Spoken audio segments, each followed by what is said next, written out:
1. Ruang lingkup manajemen keuangan. 1. Tujuan perusahaan. 2. Tanggung jawab manajer keuangan. 3. Masalah keagenan atau agency problem. Konsep dasar manajemen keuangan adalah 1. Tujuan dan fungsi manajemen keuangan. 2.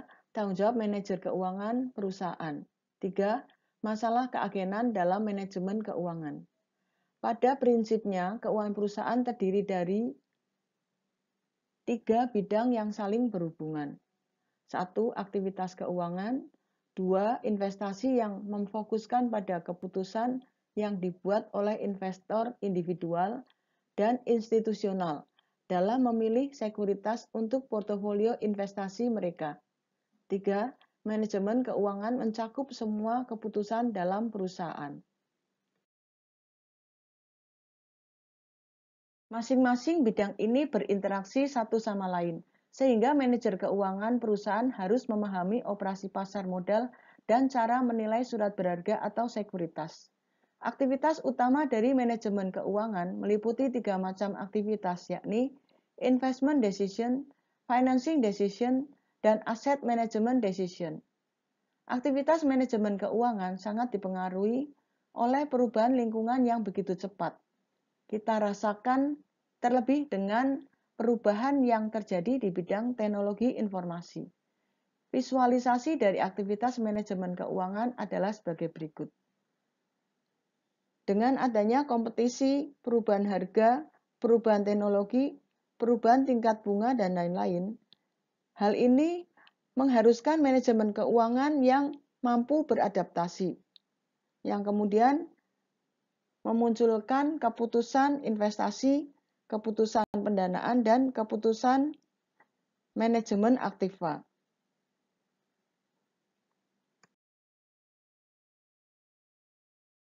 Manajemen keuangan adalah aktivitas perusahaan yang berhubungan dengan cara memperoleh dana, menggunakan dana, dan mengelola aset sesuai dengan tujuan perusahaan secara menyeluruh. Fungsi utama manajemen keuangan. 1. Investment decision. Keputusan terhadap aktiva yang akan dikelola perusahaan. 2. Financing decision. Keputusan berkaitan dengan penetapan sumber dana yang diperlukan dan penetapan pertimbangan pembelanjaan yang terbaik atau struktur modal yang optimal. 3. Assets management decision. Keputusan berkaitan penggunaan dan pengelolaan aktiva atau kata bijaknya lebih mudah membangun daripada mengelola. 1. Tujuan perusahaan. Perusahaan yang bersifat profit oriented tentu saja memiliki tujuan untuk meningkatkan profit perusahaan. Namun demikian, untuk kondisi saat ini, ternyata profit yang tinggi saja tidak cukup. Ada tujuan lain yang dipandang lebih baik dari kacamata pemilik perusahaan, yakni memaksimalkan kesejahteraan pemegang saham tersebut lebih penting, karena laba yang tinggi belum tentu kesejahteraan pemilik juga tinggi. Apalagi kalau pihak manajer kurang berpihak kepada para pemilik atau pemegang saham. Maksimisasi profit vs. Maximization wealth of stockholders. Ada beberapa kelemahan apabila tujuan perusahaan adalah maksimisasi profit. 1. Pengertian profit yang menyesatkan, jumlah profit atau tingkat profit. 2. Secara teoritis, berdasar pada ekonomi mikro, profit maksimum tercapai bila biaya marginal sama dengan pendapatan marginal, sehingga bersifat statis. Dengan demikian, tidak ada perbedaan nyata antara profit dalam jangka pendek dengan profit dalam jangka panjang. 3. Apabila memaksimumkan profit merupakan tujuan utama, maka sangat mudah dilakukan oleh perusahaan.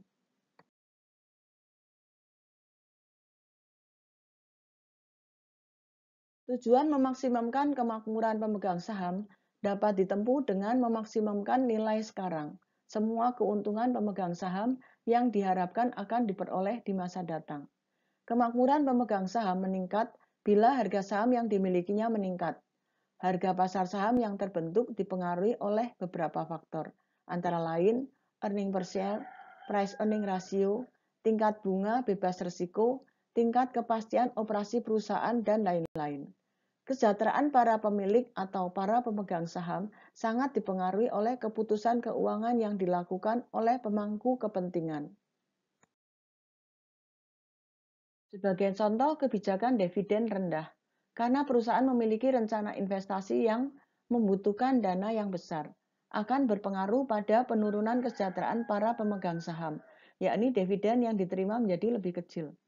Demikian juga keputusan tentang struktur modal sangat dipengaruhi oleh informasi dari bagian pemasaran serta bagian produksi. Artinya, apabila bagian pemasaran mengestimasi penjualan untuk periode yang akan datang mengalami kenaikan yang cukup signifikan, maka perusahaan harus segera memutuskan kebutuhan modal terkait dengan rencana penjualan serta struktur modalnya. Apakah tambahan modalnya akan dipenuhi dari utang atau dari tambahan modal sendiri? Keputusan keuangan sangat dipengaruhi oleh disiplin ilmu yang lain. Selengkapnya dapat dilihat pada visualisasi gambar berikut. Gambar 1.2 pengaruh berbagai disiplin ilmu terhadap manajemen keuangan. Ilmu-ilmu lain yaitu akuntansi, ekonomi makro dan mikro, kemudian pemasaran, produksi metode kuantitatif. Bidang-bidang ilmu ini membantu keputusan keuangan yang berupa yaitu 1. Analisis investasi, 2. Manajemen modal kerja, 3. Sumber dan biaya modal, 4. Penentuan struktur modal, 5. Kebijakan dividen, 6. Analisis risk and return, yang nantinya akan menghasilkan keputusan untuk maximization wealth of stockholder. Gambar 1.3 yaitu keputusan penting dalam manajemen keuangan. Manajemen keuangan menghasilkan keputusan-keputusan yaitu keputusan investasi, keputusan manajemen aset, dan keputusan pendanaan yang nantinya berhubungan dengan kebijakan dividen. Kebijakan dividen ini dipengaruhi oleh laporan laba rugi yang di dalamnya terdapat pendapatan, biaya, laba, dividen, dan laba yang ditahan. Kesemuanya ini juga berhubungan dengan neraca, yaitu di dalam neraca ada aktiva lancar, aktiva tetap, utang, dan ekuitas. Tanggung jawab manajer keuangan. Tugas manajer keuangan yang utama adalah merencanakan pengadaan dan penggunaan dana guna memaksimumkan nilai perusahaan. Beberapa rincian kegiatan yang menyangkut hal tersebut adalah 1. Peramalan dan perencanaan. Manajer keuangan harus berkoordinasi dengan eksekutif lainnya untuk memperkirakan masa depan perusahaan dan menetapkan rencana bersama untuk menentukan posisi masa depan perusahaan. 2. Keputusan dalam investasi dan pembiayaan. Manajer keuangan harus menyediakan modal guna mendukung pertumbuhan. Manajer keuangan harus membantu menentukan tingkat pertumbuhan penjualan yang optimal dan pengambilan keputusan atas investasi spesifik yang akan dilaksanakan serta menentukan jenis dana yang akan digunakan untuk membiayai investasi tersebut. 3. Pengkoordinasian dan pengendalian. Manajer keuangan harus bekerja sama dengan eksekutif bidang lain agar perusahaan beroperasi seefisien mungkin. Semua keputusan bisnis mempunyai implikasi keuangan. 4. Interaksi dengan pasar keuangan. Manajer keuangan harus berinteraksi dengan pasar keuangan yang meliputi pasar uang dan pasar modal, yang tempat di mana dana diperoleh dan sekuritas perusahaan diperdagangkan, serta di mana investor menghadapi risiko untung dan rugi. 5. Manajemen risiko. Manajemen keuangan bertanggung jawab atas program manajemen risiko perusahaan secara keseluruhan, termasuk mengidentifikasi risiko yang harus dilindungi nilai atau hedging, dan kemudian melakukan hedging di pasar derivatif dengan cara yang paling efisien. 3. Masalah keagenan atau agency problem. Hubungan keagenan didefinisikan sebagai suatu kontrak di mana satu atau beberapa orang atau pemberi kerja atau prinsipal memperkerjakan orang lain atau agen untuk melaksanakan sejumlah jasa dan mendelegasikan wewenang untuk pengambilan keputusan kepada agen tersebut. Dalam kerangka kerja manajemen keuangan, hubungan keagenan ada dua, yakni satu, antara pemegang saham dengan manajer, yang kedua, antara pemegang saham dengan kreditor atau pemberi pinjaman. Agency problem muncul apabila ada perbedaan kepentingan antara pemberi kerja atau prinsipal dengan pihak agen. Contohnya, pemegang saham atau prinsipal tentu saja mengharapkan kesejahteraan yang tinggi bagi pemegang saham. Salah satunya berupa dividen yang tinggi. Sedangkan pihak agen atau manajer lebih menekankan pada pertumbuhan yang tinggi, di mana pertumbuhan yang tinggi menuntut dana investasi yang tinggi. Hal ini akan mengurangi dividen yang dibayarkan atau menambah jumlah laba ditahan atau return earning. Untuk menjamin agar para manajer melakukan hal yang terbaik bagi pemegang saham secara maksimal, maka perusahaan menanggung biaya keagenan atau agency cost, yakni biaya yang berkaitan dengan pemantauan tindakan manajemen guna menjamin agar tindakan tersebut konsisten dengan kesepakatan kontrak antara manajer, pemegang saham, dan kreditor. Agency cost bisa berupa 1. Pengeluaran untuk memantau tindakan manajemen.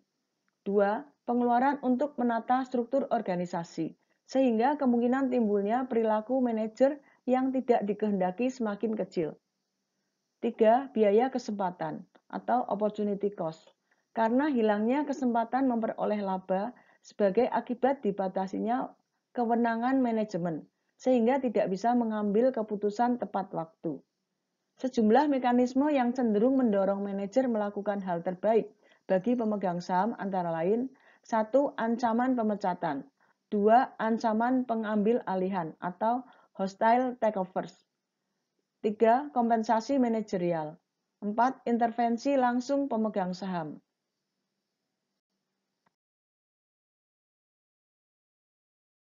Hubungan keagenan dalam manajemen perusahaan dapat dipilah dalam 3 bentuk, yakni antara pemegang saham dan kreditur, antara perusahaan dan konsumen, serta antara manajer dan pemegang saham. Masalah keagenan adalah masalah keagenan antara manajer dan pemegang saham. Pemegang saham atau prinsipal atau pemilik bertujuan untuk memaksimumkan kekayaan dengan melihat nilai sekarang dari arus kas yang dihasilkan oleh investasi perusahaan. Sedangkan manajer seringkali memiliki tujuan yang berbeda, yakni pada peningkatan pertumbuhan dan ukuran perusahaan. Masalah keagenan antara manajer dan pemegang saham biasanya timbul karena adanya asymmetric information antara pemilik dan manajer, yaitu ketika salah satu pihak di antaranya memiliki informasi yang tidak dimiliki oleh pihak lain. Asymmetric information terdiri dari 2 tipe, yakni adverse selection dan moral hazard, menurut Cynthia tahun 2003.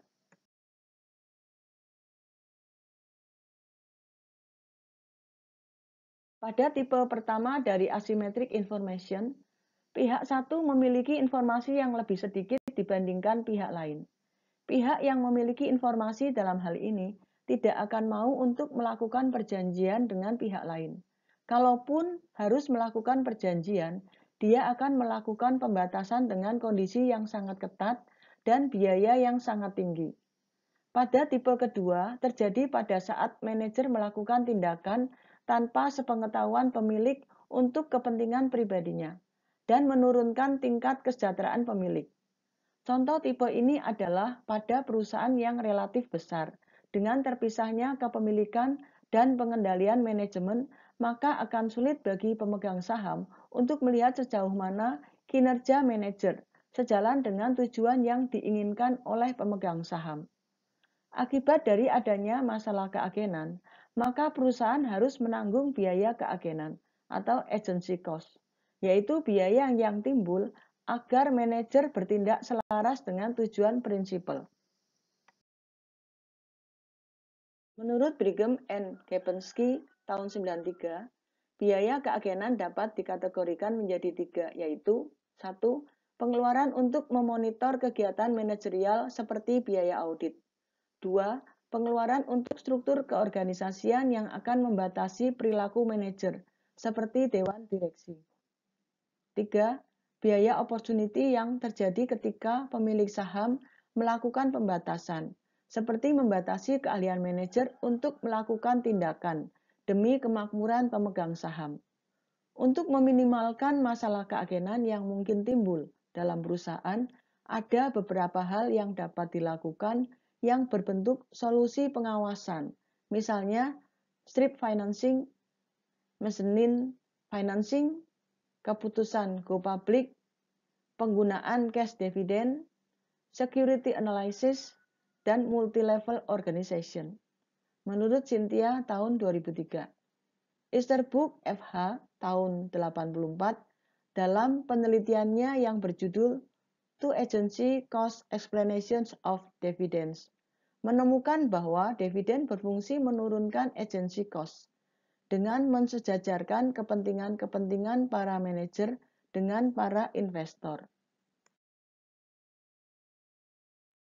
Sedangkan Cradley and Hansen tahun 89 dalam penelitiannya yang berjudul A Test of Agency Theory of Managerial Ownership, Corporate Leverage and Corporate Dividend menghasilkan kesimpulan bahwa kepemilikan saham oleh manajemen, leverage, dan dividen diputuskan secara serempak oleh para manajer untuk mengendalikan agency cost. Akhirnya Mola et al. Tahun 2000 dengan penelitiannya yang berjudul The Influence of Agency Cost on Dividend Policy in an Emerging Market memperoleh bukti empiris bahwa insider ownership dan collateral aset berpengaruh terhadap dividend payout ratio, sedangkan dispersion of ownership tidak berpengaruh terhadap dividend payout ratio. Fakta-fakta tersebut mendukung bukti bahwa agency cost berpengaruh terhadap dividend policy. Peneliti-peneliti lain yang melakukan penelitian yang serupa berkaitan dengan agency cost adalah Scully and Barney tahun 94 dengan penelitian yang berjudul Using Dividend Policy and Managerial Ownership to Reduce Agency Cost, menghasilkan kesimpulan bahwa hubungan antara dividend yield dan CEO stock ownership adalah signifikan dan non-monoton. Kenaikan CEO stock ownership menurunkan agency cost, dan kenaikan CEO stock ownership menaikkan dividend yield. Sedangkan Dempsey dan Laber tahun 92 dalam penelitiannya yang berjudul Effect of Agency and Transaction Cost on Dividend Payout Ratio Further Evidence of the Agency Transaction Cost Hypothesis ternyata mendukung secara empiris hasil penelitian Rossef tahun 92. Hal ini menunjukkan bahwa model tersebut memiliki explanatory power yang tinggi dan memiliki stabilitas yang tinggi pula. Sedangkan James S. Ang, Rebel A. Cole, dan James Wuhlin tahun 2000 dengan judul penelitian Agency Cost and Ownership Structure menemukan bahwa agency cost A secara signifikan lebih tinggi apabila outsider lebih besar daripada insider yang memanage perusahaan. B. Berhubungan terbalik dengan managers ownership share. C. Naik sesuai dengan jumlah non-manager shareholder. D. Lebih rendah dengan monitoring yang lebih besar.